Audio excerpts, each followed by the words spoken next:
Love staying informed? Subscribe now and get unlimited access to local news, weather, and sports for just 99 cents a month for your first 3 months at inforum.news/join. Read every story, listen to every podcast, and download the apps that keep you informed and on the go 24 hours a day. So head to inforum.news/join right now to subscribe. What are you waiting for? Get 3 months of local news for just 99 cents a month at inforum.news/join.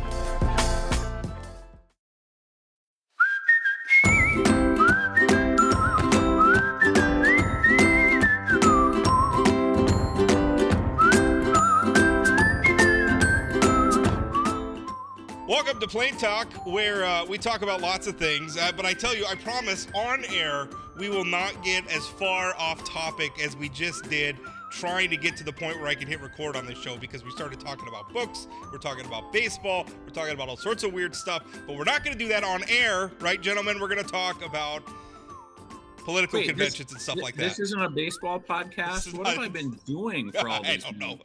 I don't know. Chad just informed me that the Los Angeles Dodgers have the 7th highest payroll in baseball after signing Shohei Ohtani, after signing whoever the heck else they've signed this offseason. Yamamoto, Glasnow. It's ridiculous. Absolutely ridiculous that they're that good at it. We'll see if it turns into a World Series. We'll see if it turns into a World Series. You don't get the trophy for being good at accounting, Chad. Good at business, bad at playoffs. There you go.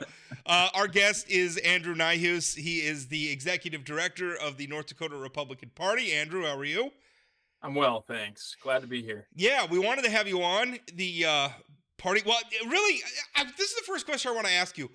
Did in the past, and maybe Chad could speak to this, I've always been an outside observer. In the past, it seemed to me like the parties maybe had a little bit of communication to each other about when to schedule the conventions so that they weren't stepping on each other's feet. This year, both parties having their convention, same place, same time.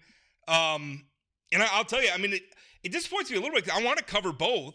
You know, problem is I can't be in two places at once. Did you guys talk at all about, I mean, this isn't me being critical. Yeah. I'm just wondering, like, did you talk at all about scheduling it? So I'm new enough that I wouldn't know that history. I really don't. There's a lot of party history that I'm just getting filled in on. But now that I think about it, we should coordinate something with them. We could have a great, I cut my teeth in politics on Capitol Hill, and the Republicans and the Democrats, they drink together there. They used to. Yeah, Rob, you have a pretty fun happy hour. When I was the executive director in 2014, we did coordinate. The two parties called and said, hey, we're looking at this weekend in this city. Are you good to go? I also think that was a time when maybe the two parties were more competitive. And so I think that it made more sense because there was a bigger media to cover both. And I think the press sometimes would be like, hey, can you guys coordinate these better? But yeah, I think it's gotten away from that a little bit. It's one thing to have it the same weekend. At least they're in the same town. So like, Rob, you could jump back and forth between the two of them. The thing that's hard about that is a lot of the good stuff happens like not necessarily that's on the agenda, right? I mean, if there turns into like a rules fight or something that nobody's expecting, I don't want to be in the car in between conventions while that stuff's going on. So I don't know. You don't want to miss that guy almost punching you at the Republican convention 2 years ago when we were there. You don't want to miss that. I wish I had missed that. Andrew, so the convention's coming up. April 5th is the date. And there's a lot of stuff. Can you tell us like where, like as far as like delegates being signed up? I know former state senator Tom Campbell announcing that he won't be attending the convention. He said that there was something like 700 registered delegates. I'm forgetting the exact number. I think it's the people I've spoken to said it's higher. I think it's around 1,000. Do you have any updates on those numbers? Yeah. As of a couple days ago, it was over 1,300. Okay. So, it's, and in my experience so far, that whatever deadline there is, it just accelerates the closer you get to that deadline. Everybody likes to put things off to the last minute. A lot of it's a very unusual year because typically the convention is, it's sort of the first competition between the candidates, and then it seems like increasingly, people aren't stopping at the convention anymore. Not a single statewide Republican candidate has committed to, basically abiding by the convention vote. I know that party chair Sandy Sanford has come out and kind of, been critical of candidates not attending the convention and things like that. How important is this event still? Well, we have, I would say, first off, there's going to be really strong attendance. Basically every statewide candidate is going. So it's important enough for them to pay a sizable fee, subject themselves to the process. I mean, it's relevant enough for that. So yeah, I mean, our system provides for that, that direct to the primary pathway. And if you're a shrewd politician, yeah, you're going to do what's in your best interest. But I would say, yeah, all the candidates are still seeking that endorsement, and it's costly in time and resources to go. So, Andrew, can you put a finer point on that? You said that all the statewide candidates are attending. Does that mean they're all seeking the nomination if they're attending? It's my understanding that they have to put in some sort of paperwork to say that we want to seek the nomination. But those folks that you said are attending, have they all suggested that they will seek the nomination? I know Campbell and Miller have said they're not, right? Are there others that have not? Is everybody else in? What do you know about that? Well, I think there's some, I don't know if it's ever been used. I think that there's a way to, at the convention, get yourself put up for endorsement. But no, I mean, I don't know who all is attending, but almost every statewide candidate has gotten petitions, has paid the fee, and is seeking the endorsement. So we should be clear, the nomination happens on the June ballot. What the convention does is an endorsement, and the advantage that gives you is that if you're the endorsed candidate, you can appear on the June ballot without having to collect signatures. The party basically sends have the endorsement of the party, right? And have, that too. Say the people who gathered at convention did some vetting. They spoke, there was a candidate speaking to them directly. And from that, they cast a ballot and chose who to endorse. So at least you have behind you, it's not this or that candidate endorsed and their political interest. It's, the party itself, which is people know which party they identify with more than individual candidates giving their endorsement or officials. Do you feel like, because one thing that Tom Campbell said in his release, where he said he wasn't going to be skipping the convention, is he was talking about, why should a, group of party insiders, get to pick for all Republicans statewide. And I mean, there's something to that. I mean, I heard Kevin Kramer say the same thing when he skipped the convention in 2012. I heard Doug Burgum say the same thing when he skipped the convention in 2016. Now, I should notice both of those gentlemen still spoke at those conventions. They just didn't. And Burgum sought the endorsement, but he took third, but also made it clear, whatever happens here, I'm going to June. What they're saying is, listen, this is a small group of people that aren't necessarily reflective of statewide Republicans. I sense that that's true when I look at some of the results, when I look at the fact that, Doug Burgum took third in 2016 and then won in a landslide on the June ballot, that same year. Kevin Kramer obviously had no problem taking out Brian Kalk in 2012.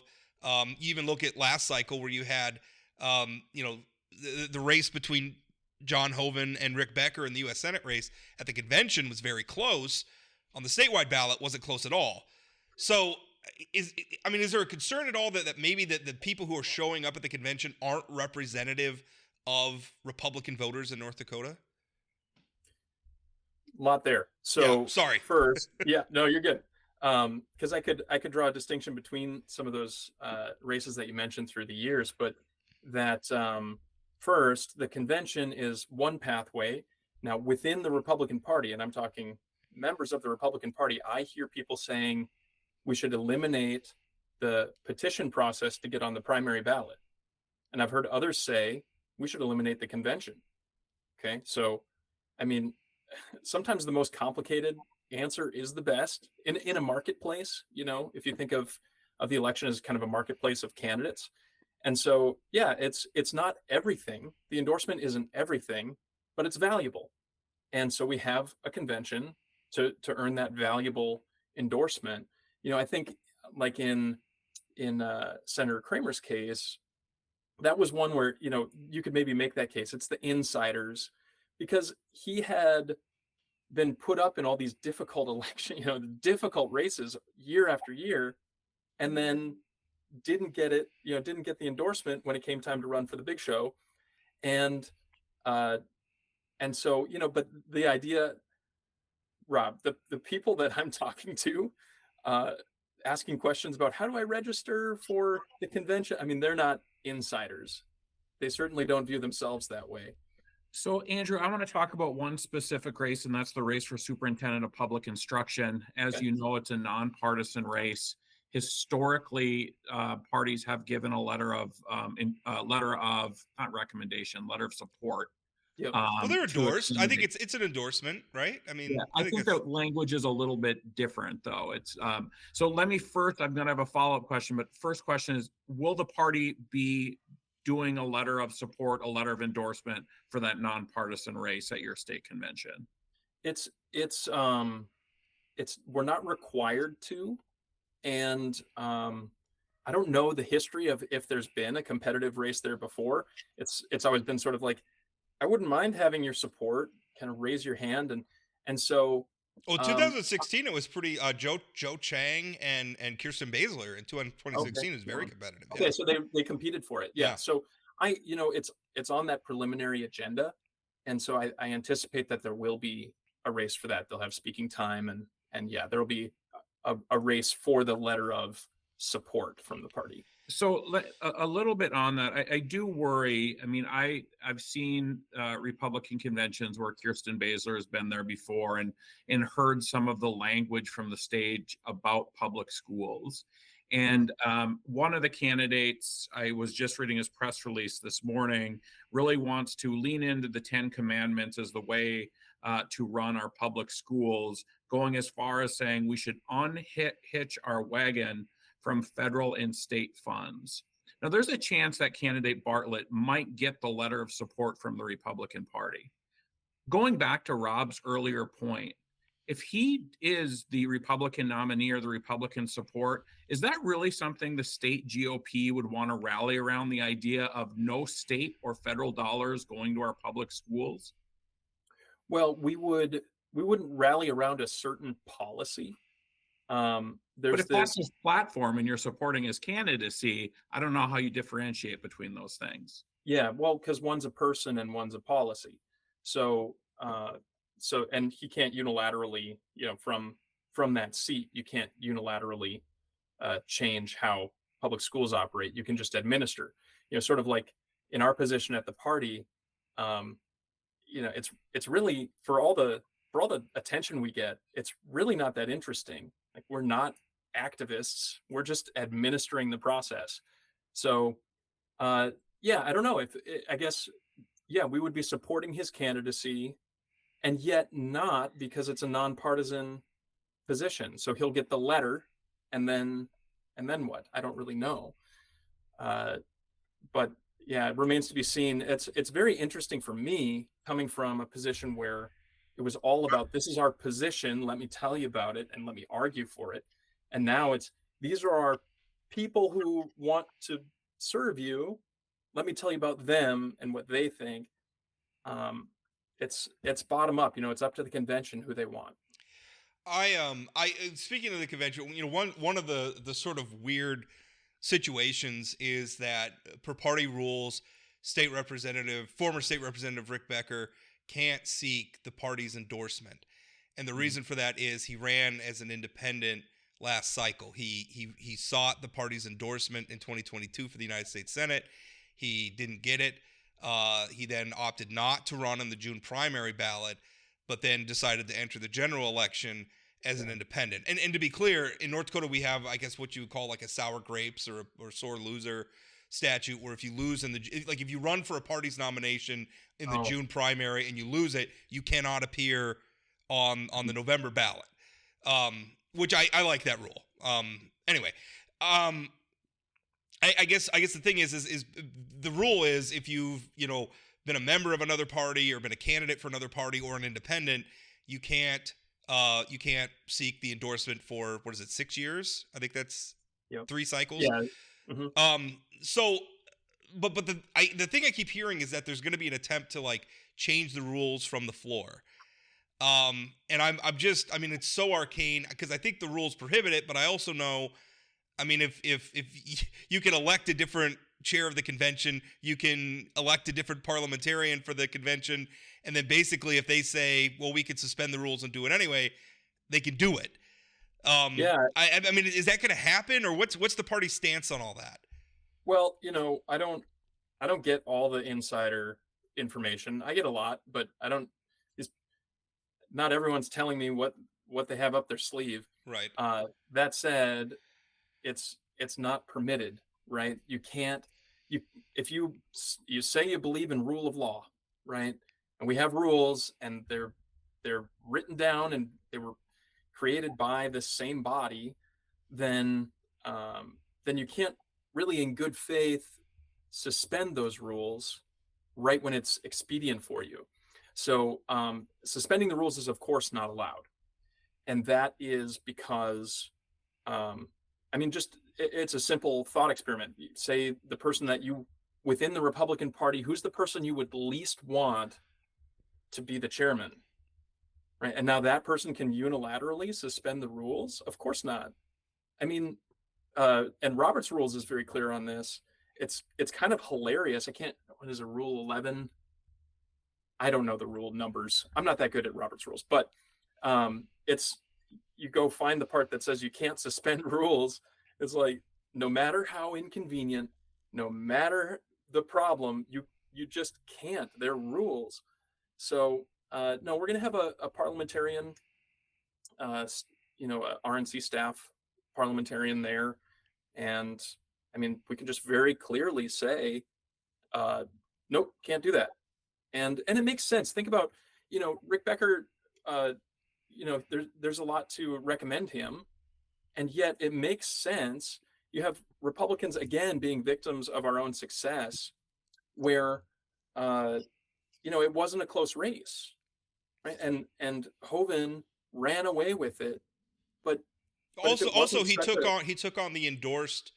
I mean, because again, I like this rule. I mean, I like this rule for Democrats. I like this rule for Libertarians. Yeah. It seems like if the party endorses a candidate, and then you leave the party to run against the candidate that Republicans chose, maybe you're not a Republican for a little while, right? I mean, and I know that's a tough thing to say, right. But I mean, I just like there should be a consequence, loss, right? What does the party exist to do other than to say, okay, we don't agree on everything, but if we don't get together, then they will be in power. Yeah. You don't get to govern if you don't win.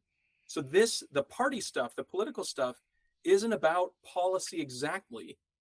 It's about winning. So now you went and you ran with another party, and so that could have cost us a win, a United States Senate seat.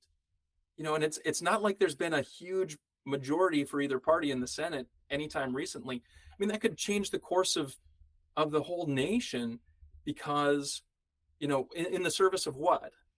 In the service of what? You're that much better than the person that the party wanted, or you are, I'm not sure what that serves other than your pride if you go and run against the wishes of your own party. So yeah, it's a rule that makes sense to me.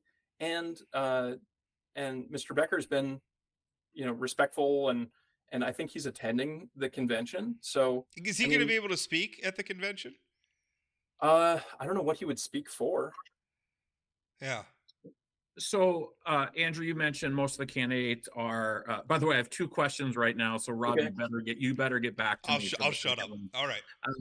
So the first one is, so the candidates are seeking the GOP convention endorsement. What does that mean in practical terms? So if Kelly Armstrong gets the endorsement of the state party, mm-hmm. he's still facing the same matchup against Tammy Miller in the primary. What does that mean for him in terms of actual service, in terms of actual benefit to the candidate? Like, why should they go for the GOP endorsement? Yeah, totally fair question, because they both are going to have R behind their name, and Right. we don't have voter registration. We do have a pretty robust database. Before coming to the party, I heard people would talk about the Republican database as sort of a punchline. It's pretty robust, and so all of our service, our vendor relationships, in the case of a Kelly Armstrong, he knows how to run campaigns himself. They have an office in our building. It makes it pretty easy to coordinate, which, from my previous line of work, coordinates the dirty word. We can coordinate with his campaign right there. He's using, our resources, our data, our printer, our vendor relationships. So that's one thing. And to be frank, the party is building capability. That's what the chairwoman and I are working on. Is we have a great cash position. We're building out a team, and we need to have internal capability. But that's changed all across the country. It's not just North Dakota, where state parties, instead of having a robust staff and internal capability, they have vendor relationships, and you see that everywhere, from what I'm hearing. So yeah, it takes. We're working for him as soon as he is endorsed, and we're not able to work for someone who's not endorsed. Rob, do you want me to go right away? You said you had two questions. But there's. I said I was shutting up, and you could ask both your questions. Andrew, my other question is, you said something earlier that the purpose of the state party is very simple. It's to win elections. And I agree with that. And it's something for my whole professional life I've been preaching on the other side of the aisle. But I'm not sure that that's being practiced. For example, you moderated a panel on school choice not that long ago as the executive director of the Republican Party. How do you jive those things, right? On one hand, you're saying it's just about the candidates and winning elections, but then you're also engaging in specific policy discussions that frankly would divide the Republican Party. Well, maybe less than you'd think, but I see polling, and if you want to talk about where Republicans are on school choice, we could talk more about that. Well, I have polling too, and it's not as strong as other states, but it's Democrats too. It's a winning issue, and it's part of our platform. So I can advance anything in the platform. That is a project that I started while I was still at Americans for Prosperity. So I was there. The plan from before I started with the party was for me to moderate that, and I was happy to do it. It was an evening thing, and so yeah, that worked out really well. The people at that panel, talk about all-star crew of national and local cause lobbies, we'll call them, and nonprofits, and so yeah, it's I think that the party can play a role both in getting their candidates elected, but also advancing the platform. And if the only thing is winning and we don't stand for anything, you need both. Well, right? But Andrew, earlier you said if you endorse a candidate who wants to get rid of state and federal funding for public schools, that's not your deal. It's just to get them elected. Yeah, right? I wanted to I think sort of add on to Chad's point. How do you? Because the thing is what the candidate promotes or what the candidate believes in speaks to electability, or at least I sure hope it does. Otherwise, I don't know if we're just electing people based on their haircuts, based on which, by the way, you would win any election out of the three people on this. Your hair is on point today, Andrew. You're looking good. But how do we? To me, in my mind, you can't divorce the two. Like it's got to be policies that are palatable to the public, right? That speaks to the electability of any given candidate. Yeah. I'm still figuring this out as far as where exactly do we fit, because it's sort of like you can have a following on the internet and you can just say, here's where I stand on this, and you have this. Here's where I stand, here's what I'm going to say, and people will come to you, right? And we have that in our platform. Our platform says this is what we're about. It's pretty simple. It's really pretty easy to get behind the North Dakota Republican platform. And then we elect people who support those things. So, that's ideally how it works. Now, it's made up of people, so it's always going to be messy. Yeah. But if we don't advance the platform, then it's silly. I mean, then it really is just a game. It's just a game. It's just straight tribalism. Your tribe against my tribe.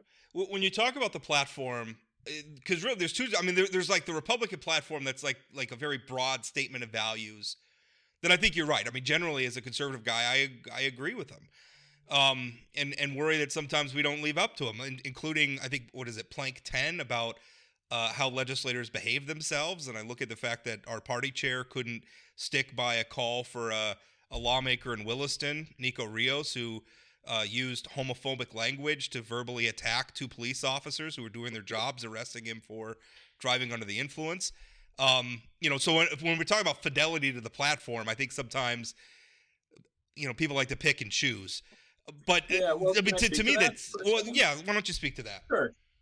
So, I mean, there was that incident, and it was, the party has no authority. I mean, we have no authority over these people. But you have a bully pulpit. I mean, you could say right and wrong. You could say that's wrong. No one really cares about us. You shine a nice light on us, and we get more. And Rob, sometimes you make us money. You criticize, and it's like checks come in, and they just say, "I'm tired of reading this," and they send us a check. But it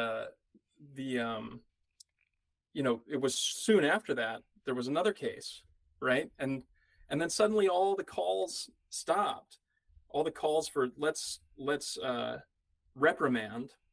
And so, it was kind of interesting to hear, kind of from the factions, we'll say, get him out of here. And then when we hear very soon after another case on the other side, it's okay. Well, people aren't perfect. So I assume you're talking about Jason Doctor. And to be clear, I thought I in fact have written publicly that they should both resign. And that's not our place in the party. That's legislative leadership has authority over those gentlemen. Okay. So it was an act of deference. And so it was the same on either side. So this perception that we're being activists from the party is just false. And it's funny because it's usually just, I frankly said, we're building capability. I'm the only full-time staff person, and things like, the things that people notice, wow, I'm under a lot of scrutiny. These people are watching, and then it's almost conspiratorial. They must be the reason they did that. It's like, no, the reason is I got 300 emails yesterday. I didn't get to yours. So I want to go back to the platform really quick, because there are factions of the party who will look at a specific legislator and say, hey, they're not following the platform to a T, so therefore they're not one of us. And so, how do you balance that, right? I mean, you want to have a big tent, but you mentioned these are individuals as well. So how do you balance between those, the sort of, we're going to follow the platform, but then you also have a group of activists who are like, if you don't follow the platform, you're not part of the party. And also we should, the point I was trying to get to is there's a distinction between the broad statements of values and then the resolutions, which are often almost like legislation. I mean, they're very specific.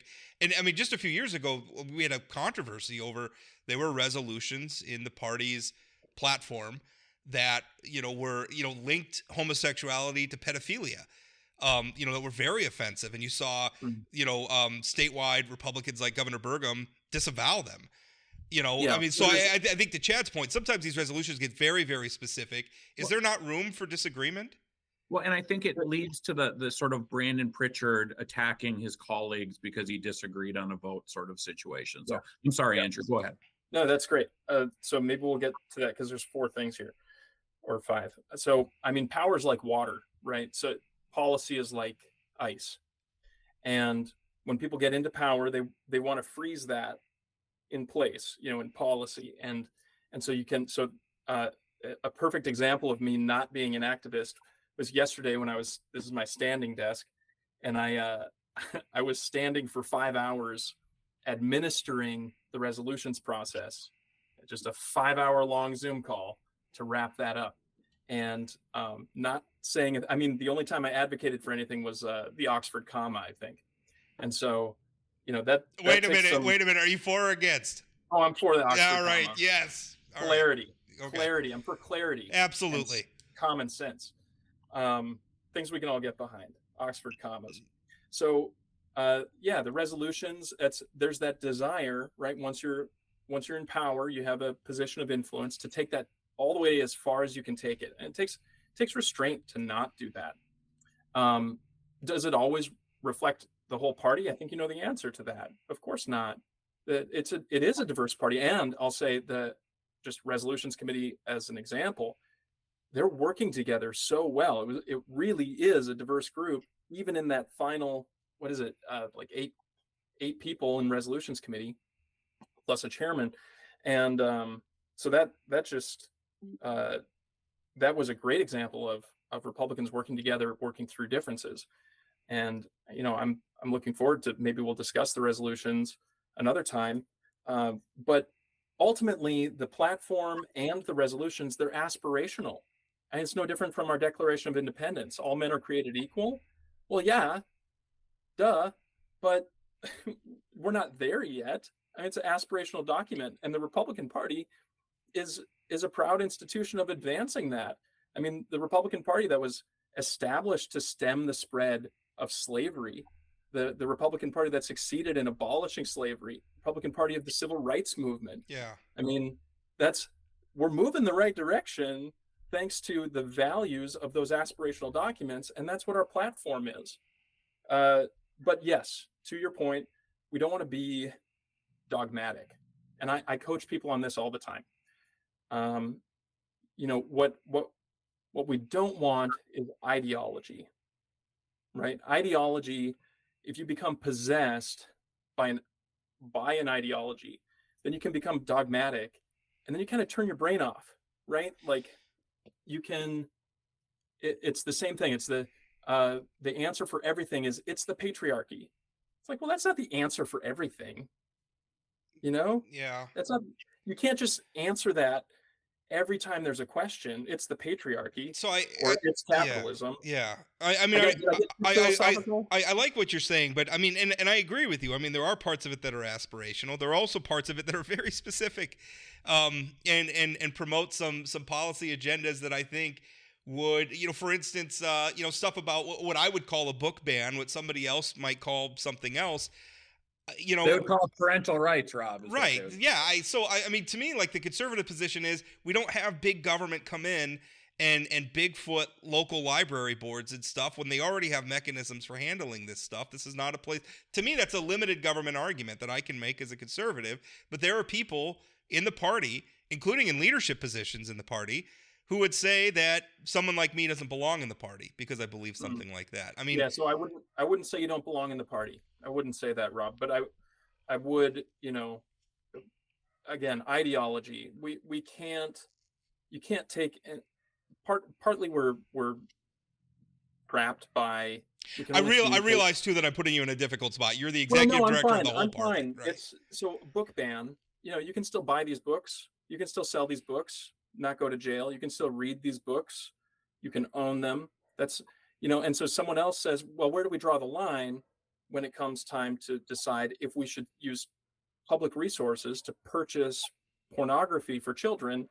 Now, I'm not saying that you're saying that. I'm saying those are two different questions. Yeah. And so it's not fair to say. Well, it comes into a question of like books have been banned in history, and it doesn't go well. Banning books is bad. Don't do it. Right. I am for curious. I don't want to turn into another debate about this issue. It's not. But I think it is about parental rights, and I think where that line comes, and where does your parental rights step all over my parental rights, right? So one Republican legislator thinks that there shouldn't be books in my kid's library. Why would the state make that determination? Right. Why would my school not make that determination? And just because one group of parents has an opinion, I mean, I could say, I don't want any books that have gun violence in them. Or for instance, I find the Left Behind series, which is a evangelical Christian series of books about the apocalypse. It was very popular for a while, probably back in the 90s or that. I don't like it because a lot of the things it says about gay people. Now, I'm not trying to get it out of the library, but I could make the argument. I think that book's offensive and shouldn't be in there. Where does this end? So of course, like what Chad said, we don't want books in that's not precise enough, because libraries have books, and what books we should spend public resources on is a different question. Yeah. And so, it should be determined at a local level, not by a bunch of legislators determining what's best for every library. We didn't bring Andrew on to debate. I'm having fun, but we can move on. Yeah. No. Well. In fact, we probably need to end the interview there. I really appreciate you coming on. I realize, as Chad is fond of saying all the time, your job is not an easy one. And in a lot of ways, you have to put even how you feel about these issues aside and do the job for a party of people that often don't agree with each other very much. So anyway, kudos to you for doing that job. Rob, if I could just add to that, you said earlier, Andrew, sort of what is the role of the party? And every single person you deal with has a different definition of that. And I think that's the hardest part. Like, how much do you engage in policy? How much do you engage in other things? And like you said, you're not activists, but there's an expectation from a lot of people that you should be, right? And so even though I disagree with the vast majority of things we just talked about, I appreciate the work that you do and understand how hard it is and appreciate you doing the job. Well, and I hope this doesn't sound reflexive, but I can't I don't have time for every episode, but I take a lot of value from listening to this program, because, sometimes it's just someone did the work of finding out, and then I hear about it in a condensed, easy to consume way. So appreciate it. I'll continue listening to that. Yeah. All right. Thanks, Andrew. I appreciate it. Thanks, Andrew. Hi, everybody. I'm Chad Cool, host of the Northland Outdoors podcast. Hey, here in the Northland, we love our time outside. And on the Northland Outdoors podcast, we're going to talk about all of it. Not just fishing, not just hunting, but mountain biking, camping, rock climbing, bird watching, you name it. We're going to have it on the Northland Outdoors podcast. New episodes every 2 weeks on Spotify, Apple Podcasts, wherever you get your podcasts. So look for it and join us on the Northland Outdoors podcast. All right, just finished up with Andrew Nyhus, executive director of the North Dakota Republican Party. I'll tell you what, I wouldn't want to do that job. I'm glad I don't have to. I don't have the skill set for that. I'm not a diplomatic person, as you probably know. I don't mean that like I don't like having to pull punches. I couldn't sit in a room and tell people that are just saying horrible things. Everybody's got a right to advocate their position. I believe in that. But, I also reserve the right to say, nope, that's stupid. Well, when he mentioned that, the resolutions committee and that he did 5 hours sort of on a Zoom, literally I started to get PTSD thinking about sort of the platforms and resolutions process when I was active in the Democratic Party and the executive director. It's painful. I remember at the last Democratic convention here in Minot, and I was in the room sitting through a protracted debate among the delegates about whether or not North Dakota should have a state-owned bakery. And I wanted to stand up and say, you have 14 members of the legislature. What are you doing? Worry about gaining power first. You have spent 45 minutes on this. What are you doing? One of my favorite, and this is now where I'm going down a little rabbit hole. At one state convention, John Risch, who used to be the state director for the United Transportations Union, didn't like something that was on the party platform, and he offered a friendly resolution to just offer the word "not," which completely flipped the whole phrase on its own. And people were so tired that they're just like, yeah, friendly. And they passed it. And then it took a while for people to figure out that, that did the exact opposite. But it's a pointless process, frankly. To the point of he's following the platform is what Andrew said. No legislator is up at the Capitol and they're about to vote on a bill and they pull out the GOP platform to determine if it's good policy or not. That's just some of them do. claim they do. I mean, some of them claim they do. Those 7 are the same ones who are attacking their colleagues for voting wrong. I don't understand why you would. Like, you're gonna follow the resolutions that were made by a tiny group of people with very little vetting, and often that passes things just through sheer exhaustion. Because people, they sit through a 5-hour meeting, and at the end of it, they're ready to vote for just about anything. And now, suddenly, out of that process, descends the platform engraved on stone tablets that everybody has to follow. You know what? I don't even like the idea. I like the idea that the party has a platform of, like, broad principles that you stand for. Absolutely. Organizing ideas, all for it. But, like, we're going to, like, legislate every little thing that Republicans have to believe. No, listen to the voters. And it assumes that what's good for District 14 and Rugby is the same that's good for District 35 in Bismarck. Yeah. So, like, our states and our districts and our communities have different needs and have different priorities. And that's why, I mean, if we're just going to follow the resolutions from one party or the other, why do we elect people? We could just pass the resolutions and move on. So, I think the process is something. He has a tough job. I worry that the smaller this convention is, the more fringy it becomes. Well, he said over 1,300. That's not a small convention. No, not at all. It's down significantly from last year. I mean, it's going to be higher than 1,300. Some of the statewide campaigns that I've talked to, technically and this is another weird thing. Technically, the deadline is today, or not technically. What the party has advertised for registering delegates is today. The rules say it's not till the 21st. They wanted to have the delegates in earlier because they're trying the logistics of holding a convention with food and all the other stuff that they're trying to do. But that's not what the rules say. So I don't know. But the statewide, the campaigns are kind of expecting like 1,400 to 1,500. That would be about a 40% decline from last cycle. And I think last time you could say, oh, well, it was a banner year. We had that really hot Senate race.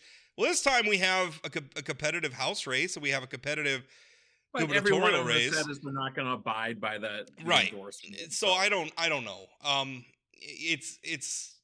I don't know what to make of it. There's a lot of people who are looking at, like somebody from Williston told me, so basically to go attend this convention. I mean, by the time gas and hotel rooms and the $100 whatever it is registration fee, it's a $1,000 weekend for me. That's a lot of money to ask somebody to pay to come sit in a room and sit through 3 hours of throwing pies at one another over resolutions. Right. And I think, I sort of thought this at the last GOP convention, but if they have a GOP convention and they endorse this Bartlett guy over Kirsten Baszler, if this guy that just announced from Can-Do beats Julie Fedorchak for Congress, like at some point, it just doesn't do the North Dakota GOP any good. And to be clear, like those endorsed candidates, like Bartlett and Balaz, Alex Balaz.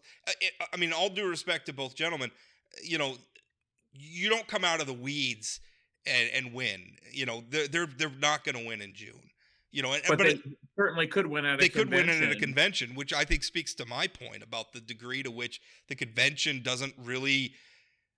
I mean, the conceit of the consent. I'm using conceit not as a pejorative, but the organizing principle around the convention is that it represents North Dakota Republicans. I don't know that you could really say that that's true. When you look at the process leading up to you have executive committees and districts who could just reject somebody's party membership. They're playing, they're putting their fingers on the scale. He had a really good metaphor about, power being water and policy being ice. And like when you get water, you want to freeze it so that it becomes what you want it to be. And it can't be what anybody else wants it to be. And that's kind of what's happening within the party right now is, there's a faction that's gotten power and now they want to keep anybody else from challenging them for power. Right. And I also, the question I asked about what does a candidate gain by being the endorsed candidate? the answer wasn't clear, right? It was sort of, well, services, that kind of thing. But if you're Kelly Armstrong or one of these other big campaigns, I'm not sure. Maybe it's a field program, right, where they're doing turnout calls or that kind of thing. But I mean, that's the real fundamental question, that if I was running the GOP, what is the incentive for folks to go through that gauntlet of a state convention? There better be something on the other end that's really, really beneficial to me winning in June. Well, there is, and obviously, I mean, the party's considering a rule right now where if you don't attend the convention, the party, even if you win in June, the party won't help you. Now, a lot of candidates, like a Kelly Armstrong, or I would even argue maybe a Julie Fedorchak, I mean, they know what they're doing. I don't know that they need the party. And let's be honest. I mean, the partisanship of the North Dakota electorate is what it is too. Right. Well, and the voter file is something that he talked about, which is a value. But with the way campaigns work these days, I mean, any candidate can go on the market and buy what the NDGOP buy an email list, buy a database, whatever. I mean, the info's out there, and not just from political sources. You buy it from social media companies and everything else. It's out there. You're right, though. I mean, it becomes a cost-benefit analysis for the candidates where there are benefits, right? I mean, those are the people in that are going to be in that room in Fargo are some of the most politically active people in the state.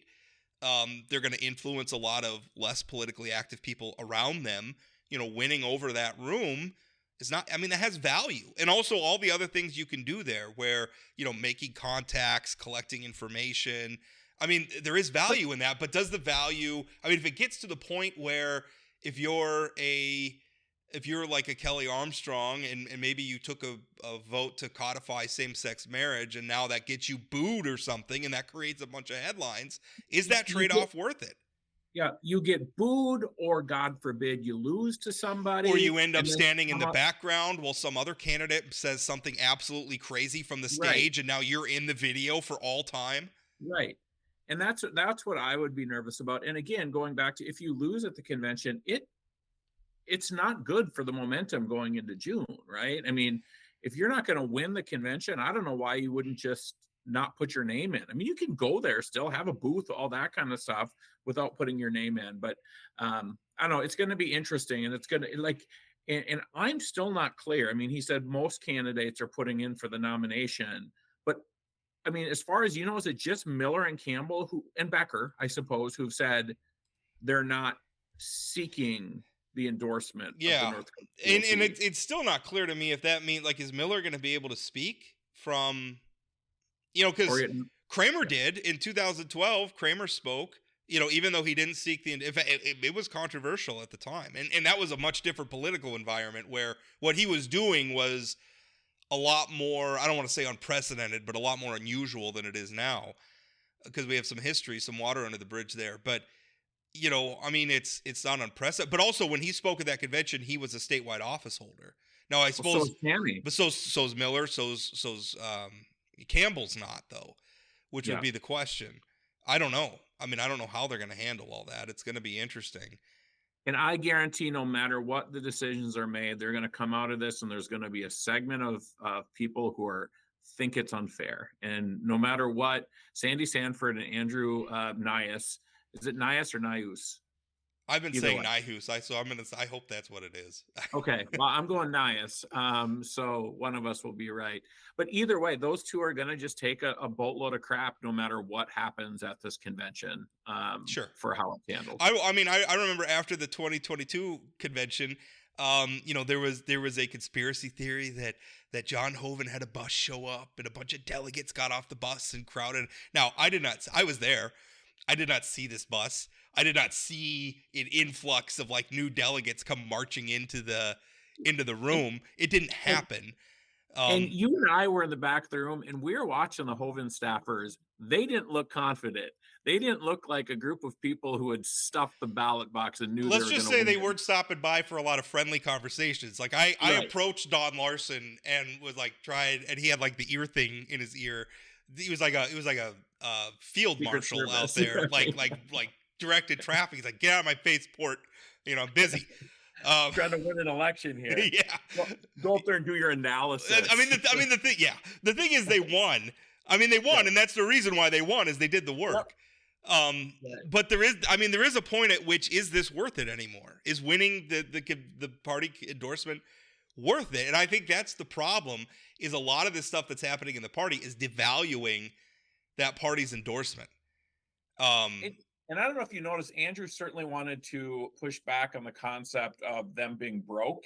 A few different times he talked about, that they have money and that you help them raise money and By that being kind critical. of thing. So we'll see the FEC report. Yeah, well, one just came out. I could tell you, they were negative on cash flow in let's see, the one just came out, so it would be for February. In the month of February, they did not cash flow. They spent more than they took in. Really, they're big, and that was despite like the NRSC the presidential stuff. Yeah, the NRSC all the presidential stuff was. I think those were all in by January. Okay. So they were in before, but really, if you look at the year, like they would be severely negative, but for the fact that just about all the Republican presidential campaigns each paid $20,000 to appear in the caucus, even though most of them that paid ended up not appearing. But nor did the voters of North Dakota. Right. That was part of it. The NRSC just dropped 40,000, which again is not unusual, but they're not raising money from North Dakotans, which is a change. They're getting money other ways. But I think there's a reason why they jacked up the price of being a delegate this year, and it's not because the finances are going swimmingly. As much as that, I don't know, maybe I do raise money for them. I guess that's a little flattering if I can move the needle in that way. I'm not trying to raise money for the Republican Party. I'm just calling balls and strikes. You're raising dozens and dozens of dollars. Dozens, by literally dozens, untold dozens of dollars. Let's close things out talking about Rick Becker dropped some polling, and his polling purports to show that he is winning the House race. Basically, the one question was, if the primary is held today, who do you pick? Three choices were Becker, Fedorchak, Campbell. Becker at 26.4, Fedorchak at 15.5, Campbell at 8.1, 50% undecided. Then they asked, well, which way are you leaning? Becker at 45.3%, 31.7% for Fedorchak, 23% for Campbell. No undecideds in that one. I don't know what to make of this poll. Mostly because I have never heard of the polling firm he's using. When I asked him, he used a I'm trying to look it up here. It's like an AI company. It was Decipher AI is what it was called. I can't find, they're not rated in like the polling databases, like 538 has like a polling database where you can look up and they like rate the pollsters on how accurate they are. They're not there. The only thing I could find on the internet was a company that does like podcast transcripts. So I don't know, is that the company? I asked Becker, like, is that the same company? He didn't respond to me. Although he did tell me that the release was coming out. So I would just say, anytime polling comes directly from a campaign, you should take it with a grain of salt. Yeah. You should take an even bigger grain of salt if there is not a lot of detail on the how it was done, how big the sample we didn't get a is, all polling that kind of memo. stuff.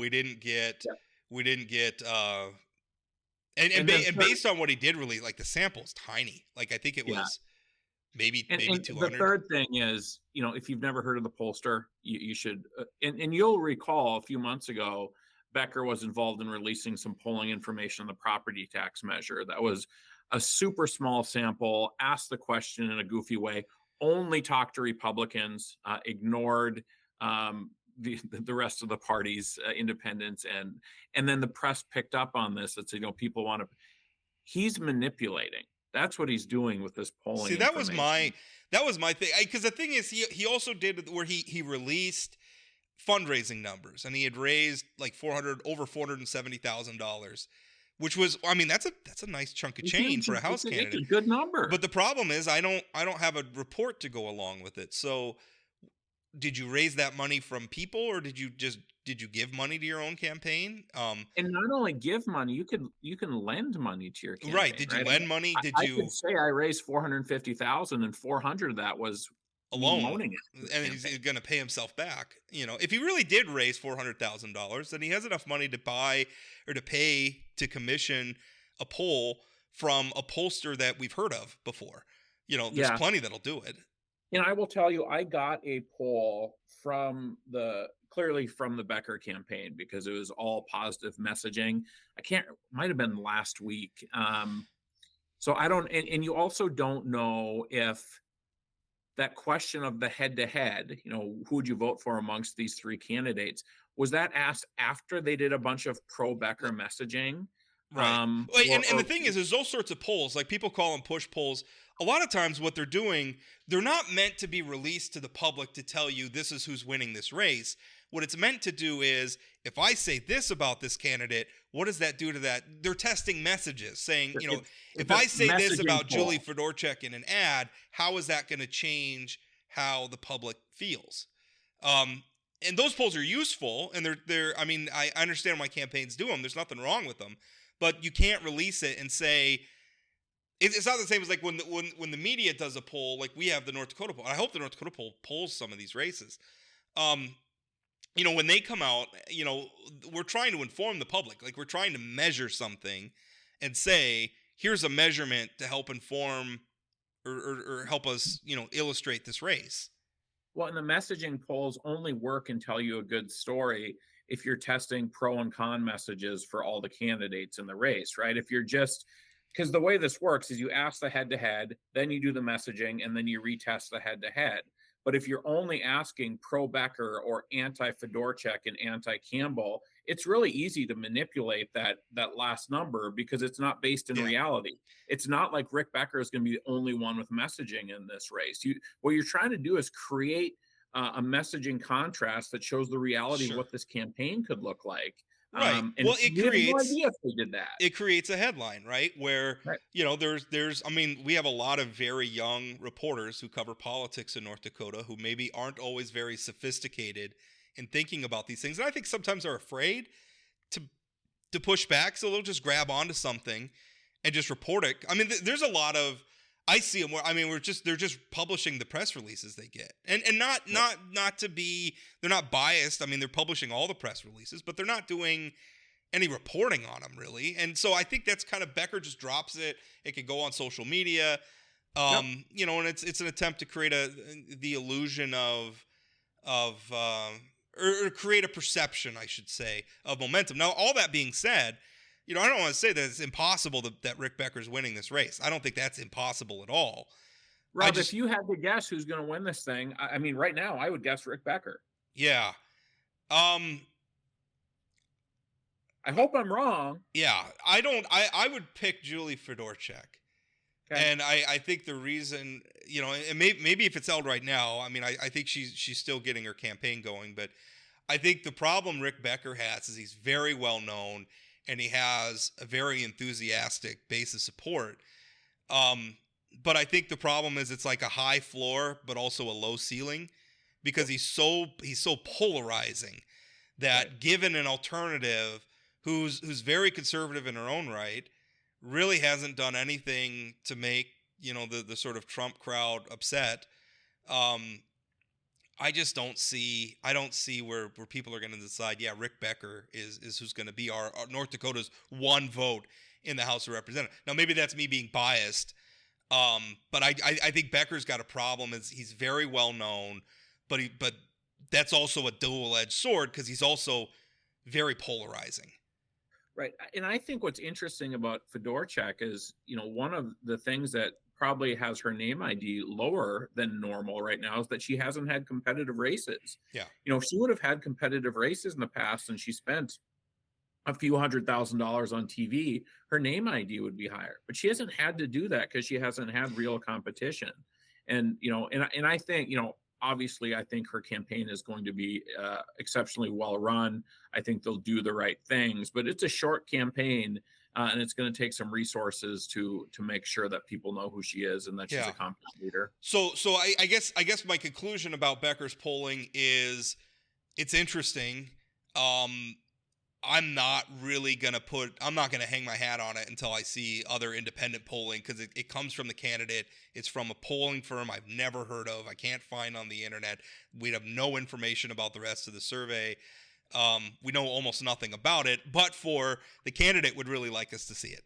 And that's not just a Rick Becker thing. Every candidate likes to play games with this stuff. Yeah. Again, I'm not saying that those numbers are wrong, because I mean, I could come up with a case where that might be where the race is right now. Yeah. But I think, the polling that I've been involved in releasing before and working with DM Research, Dean Mitchell, he's basically said, I won't, as a pollster professionally, I will not release any polling that doesn't include methodology, sample size, some idea of like even the question number. I mean, if they said that was question number 19 in the poll, we know damn well there's some messaging before that, right? Sure, right. When he sent out the press release, he did have what looked like a screenshot maybe from a polling memo, and the 3 questions he released were numbered, suggesting that they were asking a lot of other things.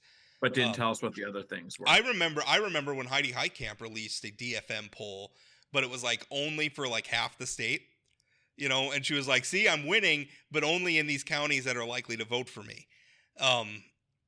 Which I thought was I mean, that's an example of candidates playing games with polling. Right. And I think I saw some on Twitter, Katrina Christensen released some polling. And a lot of this is about raising money right now and trying to sort of get on the radar of there's a reason why Becker released it exclusive. The first place I saw it was on Breitbart before I even got a press release from his campaign. That's a national audience of very MAGA people. That's his base. So what he's trying to communicate to those people is, look at this poll. I'm competitive in North Dakota. Therefore, I'm a good investment if, for people who I guess want to promote the MAGA agenda in Congress. Well, and Rob, I've had people come to me before and like say, hey, the North Dakota United PAC should get involved in this race. It's competitive. And I say, show me a poll. If you show me a poll that's legitimate, whatever. So show me some data. Even, I mean, yeah, but the donors do this to themselves, right? I mean, they essentially say, I'll only believe you from a poll. And then it sort of says, manipulate a poll to tell me what I want to hear to get money. I mean, it's a full circle sort of thing. It really is. So, I mean, again, Rick Becker could be ahead in the House race. We're not saying that. We're just saying I don't know that this poll is enough, that he's released is enough to say that. So, all right, well, we're going to end it there. Thank you so much for listening, as always. Next week, I think we're actually going to have somebody on from the executive director of the North Dakota Public Defender's Office is going to be on, Travis Fink. We're going to talk a little bit. North Dakota has not, as a matter of fact, I was just reading an article about it where some of the lawmakers apologized for not funding this. The amount we spend on public defenders in North Dakota is a pittance. We could be spending a lot more. And this is hugely important. I mean, if you care about the cops getting things right, if you care about, I mean, even from the perspective, I know you're thinking, oh, these are the people who defend the criminals. Okay, but if you want good convictions on criminals that don't get appealed, that don't get dismissed, you need to have good public defenders, right? I mean, that's the other part of the process to make. Anyway, I'll get off my high horse. He's going to be on. That's a very important issue. He's going to be on Wednesday next week. Rob, I'll tell you, the state public defenders rent space in the office I work in, and I see how hard those folks work every single day, and the clients coming through the office. They're understaffed. They are overworked, underpaid. But it's important. I mean, we all think, like, most of us are never going to be in a criminal proceeding. But we all think that, well, if I get arrested, even if I can't afford one, and I'll get an attorney. Well, yeah, but it's more complicated than that. It's not this. It's not, I think, what a lot of people perceive it to be. And part of the problem is we're not funding it adequately. But we're going to talk about that next week. Thank you so much. Thank you so much for listening. We'll talk to you. Did you know Forum Communications Company has a robust podcast library? At inforum.com/podcasts, we have everything from politics, sports, true crime, outdoor adventure, and more. Visit inforum.com/podcasts and explore them all today.